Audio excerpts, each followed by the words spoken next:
Salut à tous les amis, aujourd'hui on se retrouve pour l'analyse du monstre, de l'extraterrestre, de l'alien, appelle-le comme tu veux. Le soldat de Dieu. Le soldat de Dieu, Yoel Romero. Tu me disais tout à l'heure, si je veux devenir comme Romero, il faut que tu me contactes pour le Ouais, coaching à je voulais distance. savoir, ouais, coach à distance, si je te contacte sur Instagram, est-ce que tu vas m'envoyer le process pour arriver à ça ou pas? Abonnez-vous les amis, vous aurez la réponse à la fin de la vidéo. Non, franchement, je suis pas un batteur de tapis, je pourrais vous entraîner pendant des années. Il y a quand même très peu de chances que j'arrive à vous rendre comme ce gars-là, parce que des gars comme lui, j'en ai rarement vu dans le monde du MMA. Et avec les qualités athlétiques qu'il a, Romero, on va s'apercevoir vraiment que c'est dû à son parcours, que c'est dur aussi à ses qualités intrinsèques, hein. Et il y a un facteur génétique là qui est hors norme, c'est hors du commun. Est-ce que tu peux expliquer comment en fait ils sont sélectionnés ces individus, pourquoi? Ouais, donc vous à Cuba, quand vous commencez donc le sport, vous faites plusieurs sports. D'ailleurs, des sports olympiques, bien sûr. La lutte, le judo, la boxe. Et après, en fonction de vos prédispositions, il vous dirige vers un sport. Donc lui, il a été repéré très tôt, à l'âge de 5 ans, pour la lutte. Et donc, du coup, il est engagé. Du coup, ils ont passé un process qu'ils appellent la pyramide, où on est gravi les échelons petit à petit. Et on est de mieux en mieux mis. Ouais, c'est ce qu'il disait. En fait, chaque échelon, en fait, dès que tu commences en fait, pour mettre une carotte un peu aux enfants, tu manges mieux, tu as des petits privilèges pour être dans les meilleurs rangs, jusqu'à arriver à l'équipe olympique cubaine, dont il a été vice-champion olympique en 2000 à Sydney.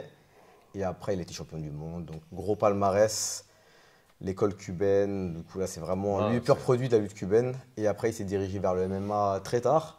Mais bon, comme on disait, pour ses premiers adversaires. Ils ont dû avoir une sacrée surprise, ses premiers adversaires. Parce qu'ils se sont dit, on a un vétéran face à nous, on va s'amuser, premier combat. Très tard. Et au final, t'as ça devant toi. Et il y a une projection qui est légendaire, vraiment, elle est incroyable. Il est face au mec, et donc il fait, je sais pas, je crois, il fait semblant de mettre un direct du droit, et d'un coup il vient chercher le talon avec la main. Il tire le mec. Mais à un bras. Et regardez-le, il fait faire un soleil au. Ah, il vole. C'est incroyable. Mais c'est incroyable. Et ça a fait le tour du monde, cette projection. Et donc, Romero. Est-ce qu'il a des points faibles? On va pas partir sur ses points forts. On va pas partir sur ses points forts parce que ça sert strictement à rien. Parce qu'aujourd'hui, je vais juste vous parler des particularités qu'on peut, voilà, par rapport à tout ce qu'on a observé. Je ne vais pas vous parler de la ceinture scapulaire, même les clavicules, il a les clavicules larges, il a des belles insertions, même au niveau du biceps, je crois qu'il avait les biceps courts, mais quand on voit qu'ils sont pliés, ils ne sont même pas courts. Donc en fait, il a des insertions musculaires, que ce soit au niveau antérieur ou postérieur, c'est incroyable, hein.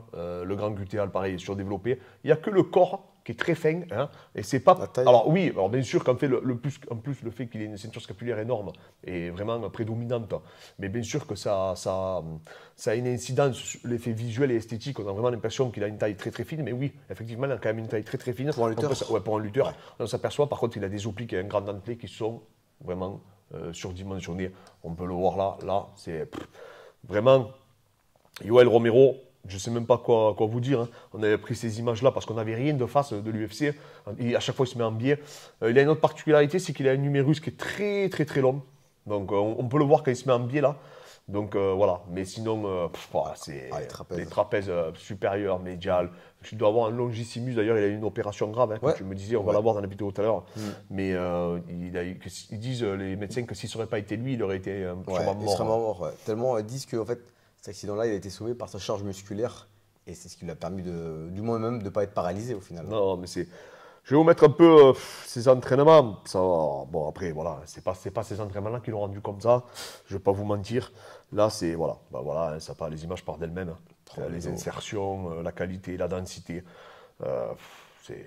C'est sûrement le mec, moi en tout cas, athlétiquement parlant, je pense que c'est un des gars dans l'histoire du MMA qui a les plus grosses qualités athlétiques qu'on n'a jamais vues.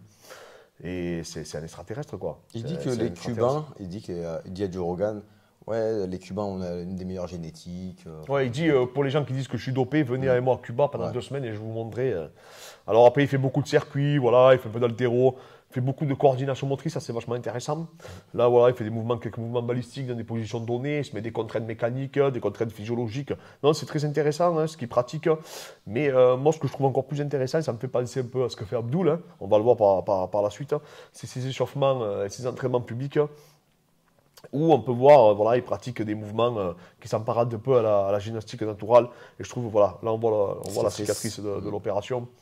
Donc voilà, après tu fais beaucoup de visualisation, hein, c'est beaucoup de travail de lutte. Et là, je vais vous montrer un peu comment il est souple sur ses appuis. C'est impressionnant. Franchement, voilà, hop, on le voit, tout est synchronisé, tout est coordonné. On voit qu'il doit avoir une gestion d'effort. Tu sais, il a vraiment une grosse économie.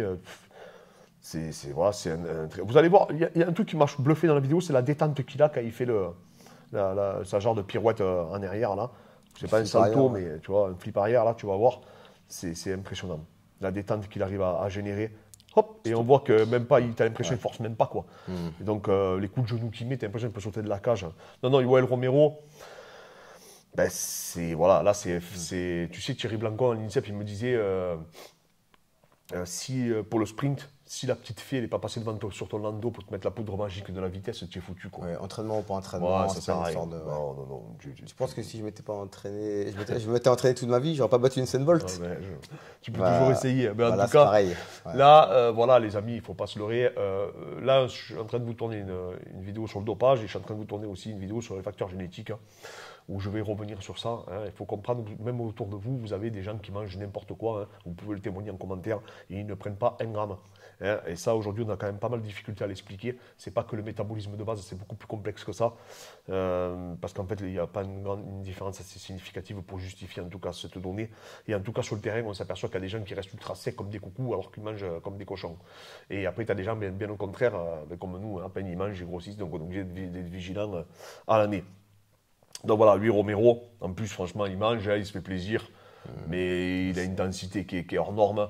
Si vous vous imaginez qu'en vous dopant, vous allez avoir le physique de Romero, des Romero, franchement, dans les salles de sport, j'en connais plein qui sont dopés, ils n'ont pas la moitié. Et surtout, c'est ses qualités athlétiques qu'il faut comprendre, c'est pas tellement esthétique.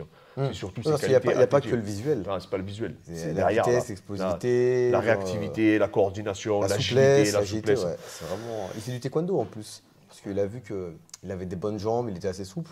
Du coup, il s'est dit, pour un lutteur, ça peut surprendre. Qu'est-ce qu'il n'a pas de bon en même temps, je vais te dire. Le coup de genou sauté, c'est pas la lutte qu'il a appris. Il déconnecte les mecs avec ses coups de genou sautés. Non, Romero, c'est une anomalie génétique. C'est quelqu'un qui, voilà, là, aujourd'hui, vous voyez ses photos à 21 ans, vous voyez ses photos à 42 ans. Et là, maintenant, aujourd'hui, il en a 46 et il va combattre au Bellator ce week-end. Et vous voyez la condition physique qu'il a, c'est hors du commun, quoi. C'est des gens comme Cheikh Congo, on irait là, je ne les atteins pas. Et franchement, là, c'est vraiment un facteur. Alors qu'il y en a à 25 ans, ils sont mais ils sont bousillés. Et surtout que lui, il a dû faire, à mon avis, des grosses pertes de poids depuis sa de jeunesse. Mais on n'est pas tous égaux. On n'est pas tous égaux face à la génétique. On a une durée de vie du haut niveau, en général. Et lui, le haut niveau, il a commencé très tôt. Parce que quand on dit qu'il a fait de la lutte à 5 ans, il a fait de la lutte de manière professionnelle à 5 ans. Non, bien sûr. Parce que dans tout ce qui est Union soviétique ou Cuba, c'était ce qu'il me disait Rustam, quand tu commences très tôt la lutte, c'est pas des cours enfants comme nous quand on fait. Oui, c'est pour performer. Eux, c'est pour performer. Ils font pas distinction presque entre cours adultes et cours enfants. C'est vraiment du single leg pendant une demi-heure, du combat à thème pendant une demi-heure, des combats pendant une demi-heure. Enfin, c'est vraiment. C'est pas du jeu. Oui, c'est pas du jeu. Lui, depuis qu'il a l'âge de 5 ans, il fait du haut niveau. Enfin, tu veux dire, oui, on a toujours. En termes d'entraînement. Ouais, mais t'as des mecs qui défilent dans la nature, comme des Cristiano Ronaldo pour le foot, des Roger Federer pour le tennis. Tu vois, t'as des mecs qui arrivent, non seulement ils sont forts pendant toute une carrière, et en plus ils arrivent à avoir cette continuité. Et je pense que Romero, quand même, plus ou moins, il doit quand même avoir une hygiène de vie plutôt irréprochable. Il s'est toujours entraîné. Et on voit sa façon de visualiser, etc. Je pense qu'il est quand même intelligent dans son approche, tu vois.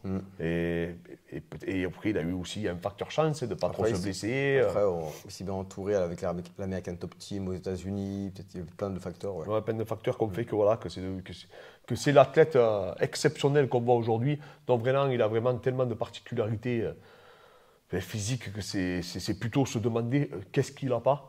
Et on pourrait dire peut-être, je ne vais pas dire le cardio parce qu'il a fait des 5 fois 5 minutes et dans sa catégorie, de toute manière à 84 kilos, voilà, c'est pas comme les petites catégories, mais il a quand même toujours tenu ses combats et il génère tellement de puissance qu'encore heureux qu'il ait des bestes régimes. Des fois, il a la bouche ouverte, c'est vrai qu'on a l'impression qu'il manque de fois, il souffre de cardio, mais c'est quand même. Je pense que c'est plus sa gestion d'effort. Même les gars, le mec, il est arrivé à sa chance contre la ceinture, il avait plus de 35 ans, quoi.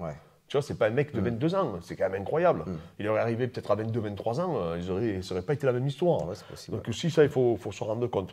Non, Yoel Romero, il n'y a rien à dire à part dire que c'est un extraterrestre. Et surtout, il prouve, moi, ce qui, je trouve qui est motivant chez lui, c'est pas tellement de s'inspirer de son physique, c'est surtout de s'inspirer de sa longévité. Un peu comme Georges Saint-Pierre.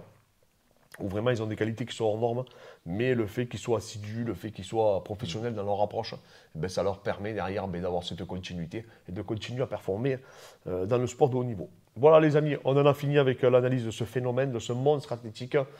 Et on espère va voir avoir. ce week-end de Bellator. Voilà. Et si vous voulez qu'on vous transforme en Yoel Romero, je ne vous cache pas que ça risque d'être très compliqué, mais en tout cas, on donnera le meilleur de nous-mêmes. Eh n'hésitez pas à nous contacter pour l'accompagnement. On vous fera aussi une analyse morpho-anatomique. On vous accompagnera, bien sûr, on le fait pour nos élèves, vous vous doutez bien. Pour ce qui est de notre parcours, parce qu'on a pas mal de gens qui nous ont rejoints dernièrement, moi j'ai été formé à l'INSEP, j'ai un DES en performance sportive et une maîtrise aussi spécialisée dans le sport de haut niveau. Et j'ai fait de formation aussi en posturologie, etc. Et Fred, lui, il est ingénieur en génie civil et on a eu la chance de combattre un peu dans toutes les disciplines, MMA, boxe, etc. Et Fred est toujours en activité. Voilà les amis, merci à tous. N'hésitez pas à nous mettre un petit pouce bleu, un petit commentaire qui vous voulez qu'on analyse dans les commentaires et on vous prépare pas mal de vidéos surprises qui arrivent très prochainement sur la chaîne.